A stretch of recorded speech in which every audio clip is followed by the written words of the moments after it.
उद्धवजींनी काल जो प्रयोग केलाय ना, तो याच समजुतीनं केलाय की मी म्हणजे बाळासाहेब, मातोश्री म्हणजे महाराष्ट्र आणि आम्ही जे बोलतो ती महाराष्ट्राची अस्मिता आहे.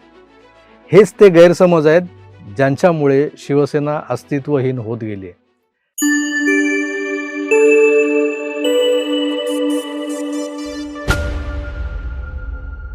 मित्रांनो नमस्कार, जय महाराष्ट्र. आज आमच्या प्रेक्षकांना अपेक्षित असेल की कालच्या शिवसेनेच्या वर्धापन दिनाचं पोस्टमार्टम करावं आम्ही. विशेषतः ठाकरेंच्या मेळाव्यातल्या हसरे क्षण जे आहेत ते तरी ऐकवावेत. पण गंमत म्हणजे काल मुंबईच्या षण्मुखानंद सरस्वती हॉलमध्ये घेतलेला हा जो मेळावा होता, 2800च्या आसपास प्रेक्षकांची आसन क्षमता असलेला हा निश्चितच काल ओसंडून वाहत होता हॉल. म्हणजे किमान 3,500 ते 4,000 लोक या मेळाव्याला हजर होते. अनेकांना आत शिरता आलं नाही म्हणून ते परत गेले. यावरून पुन्हा एकदा सिद्ध झालं की ज्या मुंबईत बाळासाहेबांनी शिवसेनेची बीजं रोवली, त्या चाकरमान्यांच्या मुंबईत आजही शिवसेनेबद्दल कमालीचं आकर्षण शिल्लक आहे आणि या आकर्षणातून या संघटनेला लाभलेली ताकद ही कमी झालेली नाही आहे तशी बघायला गेली. जनरली बाळासाहेब हयात असताना त्यांचं शेवटी होणारं भाषण हेच या मेळाव्याचं आकर्षण असायचं. लोक कानात प्राण आणून बाळासाहेबांचे शब्द ऐकायचे, ते विचारधन घेऊन सोबत निघायचे. पण बाळासाहेब गेल्यानंतर किंबहुना त्यांच्या प्रकृतीच्या कारणांनी जाहीर सभांमध्ये त्यांनी बोलणं बंद केल्यानंतर सेनेचे मेळावे फ्लॉप नाही म्हणता येणार, पण मिळमिळीत वाटू लागले होते. अखंड शिवसेनेच्या काही अलीकडच्या मेळाव्यांमध्ये रामदासभाई कदम जोरदार भाषण करायचे, तेव्हा त्यांना टार्गेट दिलेलं असायचं नारायण राणे तर कधी भास्कर जाधव. मग त्यांच्या या भाषणांमुळे त्यांची लोकप्रियता वाढते म्हटल्यावर त्यांना थांबवलं गेलं. त्याही आधी माजी मुख्यमंत्री आणि बाळासाहेबांचे सगळ्यात जवळचे समजले जाणारे साथीदार ज्येष्ठ शिवसैनिक मनोहर जोशी सरांना तर दसरा मेळाव्यात येऊच द्यायचं नाही असा आदेश मातोश्रीवरून आला होता. तत्कालीन विभाग प्रमुख सदा सरवणकरांच्या गँगला जबाबदारी दिली गेली होती सरांना रोखण्याची. पण खुद्द पोलीस कमिशनर जोशी सरांना घेऊन शिवाजी पार्कात आपल्यासोबत आले आणि लोचा झाला. व्यासपीठावरूनही त्यांना मग हाकलण्याचा प्लान बी ॲक्टिवेट केला गेला. पुढच्या रांगेतल्या सरवणकरांच्या शाखेतल्याच काही शिवसैनिकांनी मनोहर जोशी सरांची हुर्री उडवली, त्यांच्या विरोधात घोषणा दिल्या आणि सरांना अपमानित होऊन ते व्यासपीठ सोडून जावं लागलं. आपल्या बापाच्या वयाचा एक ज्येष्ठ शिवसैनिक ज्यानं माननीय बाळासाहेबांसोबत खांद्याला खांदा लावून शिवसेना वाढवण्यासाठी मेहनत घेतली, अर्थात सर स्वतः प्रचंड प्रोफेशनल, पेशानं प्रोफेसर म्हटल्यावर प्रोफेशनल असणारच नाही का, त्यांनी आपल्या कोहिनूर टेक्निकल इन्स्टिट्यूटचा पसाराही सेनेच्या शाखांसोबत वाढवत नेला. गाव तिथं शिवसेना, त्याचप्रमाणे गाव तिथं कोहिनूर उभं होत गेलं, राहत गेलं. पण सरांनी संघटनेसाठी खाल्लेल्या खस्ता कोणी नाकारू शकत नाही. त्यांच्या इतका विद्वान शिवसैनिक ज्यानं दादर, प्रभादेवी, माहीम भागातली अख्खी एक पिढी सुविद्य आणि सुज्ञ बनवत शिवसेनेच्या वाढीसाठी विधायक पद्धतीनं कामाला लावली. सदा सरवणकरांच्या बाबतीत म्हणाल तर त्यांचे राजकीय गुरु कोण? मनोहर जोशी. मिलिंद वैद्य, मुंबईचे माजी महापौर मिलिंद वैद्य, यांना राजकारणाचे धडे दिले कोणी? मनोहर जोशींनी. विशाखा राऊत, राजकीय वरदहस्त कोणाचा होता यांच्यावर? मनोहर जोशींचा. असंख्य नावं आहेत, पण सरांनी एका जाहीर कार्यक्रमात राज ठाकरेंचं कौतुक काय केलं आणि कोत्या मनोवृत्तीच्या राज ठाकरेंच्या चुलत भावाला मिरची झोंबली आणि मग मनोहर जोशींना राजकारणातून हद्दपार करून टाकलं त्यांनी. शिवसेनेची वाट कोणी लावली आहे वगैरे जे प्रश्न आता विचारले जातात ना वर्धापन दिनाच्या अनुषंगाने, खरं तर ते अप्रस्तुत आहेत. कारण बाळासाहेबांनंतर या माणसानं जो पवित्रा घेतला होता ना संघटनेचा प्रमुख म्हणून, तोच या संघटनेला घातक ठरत गेला. आज कोणी बोलतं संजय राऊतांनी सुपारी घेऊन सेना संपवली, हे जर खरं असेल ना तर मग ही सुपारी उद्धवजींना दिसली कशी नाही, म्हणजे आजवर इतके दिवस? राऊतांचा घरभेदी कावा हा कळला कसा नाही त्यांना आजवर? महाराष्ट्रातच काय, या देशात पायलीचे 50 राजकीय पक्ष आहेत, भूमिपुत्रांच्या संघटना आहेत, प्रादेशिक पक्ष आहेत, पण शिवसेनेची सर त्यातल्या एकाही पक्षाला नाही, एकाही संघटनेला नाही. कारण या संघटनेचा सर्वेसर्वा हिंदू हृदय सम्राट बाळासाहेब ठाकरे नावाचा एक बेखौफ, बेदरकार, रोखठोक असा कडवट नेता होता, जो इतर राजकीय व्यक्तिमत्वांपेक्षा वेगळा होता. रादर लार्जर दॅन लाईफ असा करिश्माई नेता होता. साहेब असे कमरेवर हात ठेवून उभे राहिले की त्यांच्यात दडलेले स्वातंत्र्यवीर सावरकर दिसायचे काहींना. ते एखाद्या अपप्रवृत्तीची खिल्ली उडवू लागले की प्रबोधनकार कम आचार्य अत्र्यांची छबी दिसायची त्यांच्या शब्दांमध्ये. बाळासाहेबांचं हे कसब, त्यांचा हा करिश्मा, हा वारसा त्यांच्या पुढच्या पिढीकडे हँडओव्हर झालाय का? तर नाही. बाळासाहेब हे स्वतः एवढे प्रतिभावान होते, म्हणूनच तर त्यांनी मातोश्री बाहेर न पडताही शिवसेना एवढी बुलंद बनवून ठेवली होती. महाराष्ट्रातला मराठी तरुण, मग तो माळी, साळी, कोळी, कोष्टी, साष्टी जे काही होते, अशा 18 पगड जातींमधला बहुजन असो की ब्राह्मण, सिकेपी, सारस्वतांसारखा शिक्षित, सुविद्य, पांढर पेशा, अभिजन समाज असो, हा बाळासाहेबांना दैवत मानायचा. कारण हा माणूस मराठी माणसांचा आवाज बनला होता. जे मी मगाशी लार्जर दॅन लाईफ वगैरे म्हणालो ना, तसाच आकार आणि आवाका माननीय बाळासाहेबांनी निर्माण करून ठेवला होता स्वतःचा. त्या विश्वरूप दर्शनाचा धसका घेतलेले मराठी द्वेषी किंवा महाराष्ट्र द्वेषी हे मराठी माणसाच्या वाटेला जात नव्हते. हातभर फाटायची त्यांची.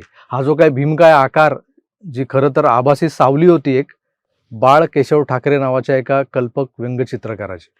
या माणसानं आपल्यातला बाळ केशव ठाकरे जो होता ना, त्या बाळ केशव ठाकरेला बाळासाहेब बनवताना स्वतः प्रचंड बदल करून घेतले होते. ते काही जन्मताच पुढारी नव्हते, नेते नव्हते, ना प्रबोधनकारांचा कुठला राजकीय वारसा होता. पण प्रबोधनकारांचं सामाजिक उद्बोधनाचं कार्य, त्यांच्या पाखंडांवर केले जाणारे जे काही प्रहार होते ते जवळून ते अभ्यासत होते. कदम मेन्शनच्या म्हणजे शिवाजी पार्कात जवळच राहणाऱ्या स्वातंत्र्यवीर सावरकरांच्या एक एक लकबी, म्हणजे सावरकर बसायचे कसे, त्यांची बसण्याची पद्धत, त्यांच्या वेगवेगळ्या भावमुद्रा यांचा बाळासाहेबांवरचा प्रभाव स्पष्ट दिसतो. मी स्वतः बाळासाहेब ठाकरे या व्यक्तिमत्वाकडे प्रचंड आकर्षित झालेलो असल्यानं मी त्यांचा फारच बारकाईनं अभ्यास केलाय. बरं, हा अभ्यास करून मला कुठल्या परीक्षा द्यायच्या नव्हत्या. हे मी माझ्या अंतर्मनात जे काय आलं ते उमटल्यामुळे करत गेलेलो होतो. 1985 ते 95 या दशकभरात मी कधी विचारही केला नव्हता की अशी कुठली वेळ येईल की मी साहेबांना कधी प्रत्यक्षात भेटेन. 95 नंतर नोकरी जशी करत होतो, आमदाराचा PA होतो शिवसेनेच्या, त्यामुळे मला माझ्या या दैवताला प्रत्यक्ष भेटता आलं. पण पुढची अगदी 2019 पर्यंतची 24-25 वर्ष ही काही सांगत नव्हती मला, की कुठली सूचना देत नव्हती की 2019-20ला कोरोना येईल, तुझी वर्तमानपत्रातली नोकरी जाईल, तुला एक YouTube चॅनल काढावं लागेल, राजकारणावर बोलावं लागेल, विशेषतः शिवसेना आणि बाळासाहेबांवर. म्हणून नव्हता केला मी तो अभ्यास. पण जो अनाहूतपणे होत गेला तो आज माझ्यात उतरलाय, माझ्या विचारांमध्ये भिनलाय. माझं व्यक्तिमत्व त्या माणसानं भारीत करून टाकलंय. आणि हा असा मी एकटाच माणूस नसेन या भूतलावर, या महाराष्ट्रात असंख्य असतील. मोजायला गेलो तर हजारो असतील. पण आम्ही उपऱ्यांनी, परक्यांनी, बाहेरच्यांनी बाळासाहेबांच्या प्रती असलेले आकर्षण, ते ममत्व आणि त्यांच्या प्रती बाळगलेली श्रद्धा ही त्यांच्या बायोलॉजिकल वारसदारांनी बाळगली असती ना, तर आज शिवसेनेची ही अवस्था अजिबात झाली नसती. उद्धवजी कालही एका संभ्रमात वावरत होते त्या मेळाव्यात. मेळावे फ्लॉप होतात म्हणून सेनेनं काही वर्ष आधी त्या नितीन बानगुडे नावाच्या शिवशाहिराला आपल्या व्यासपीठावर आणला होता.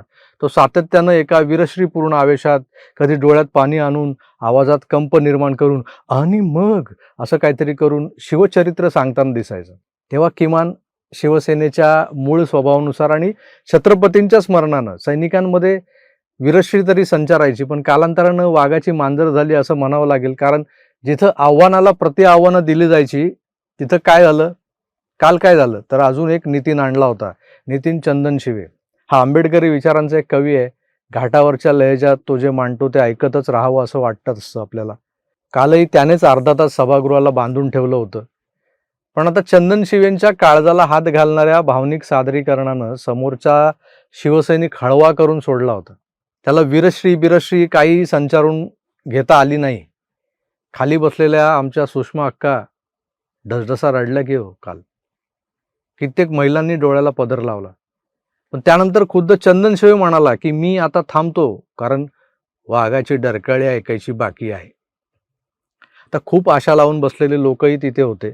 पण झालं काय, उद्धवजींच्या सगळ्या भाषणातलं शेवटाला जाणारं किंवा शेवटाला नेणारं वाक्य जर कोणाला वाटत असेल की मी या संघटनेचं नेतृत्व करायला लायक नाही, सक्षम नाही, तर मी माझं पक्षप्रमुख पद सोडतो. या वाक्याची पेरणी नेमकी आजच का, यावर जरा लक्ष द्या. भाजपा कितीही आकडेवारी दाखवू द्या की आम्ही महाराष्ट्रात शिवसेनेच्या आधीपासून स्ट्रॉंग होतो, शिवसेना निवडणूक लढवत नव्हती तेव्हा आमचे 4 आमदार निवडून आले होते वगैरे वगैरे. पण हे त्रिकालबाधित सत्य आहे की सेनेशी युती करून बाळासाहेबांचं कट्टर हिंदुत्व जोडीला घेऊनच भारतीय जनता पक्ष हा महाराष्ट्रात वाढलाय.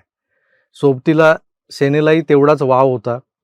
पण भाजपा हा मुळात राष्ट्रीय पातळीवरचा पक्ष असल्यानं त्यांनी शिस्तबद्ध पद्धतीनं आपला राजकीय विस्तार केला.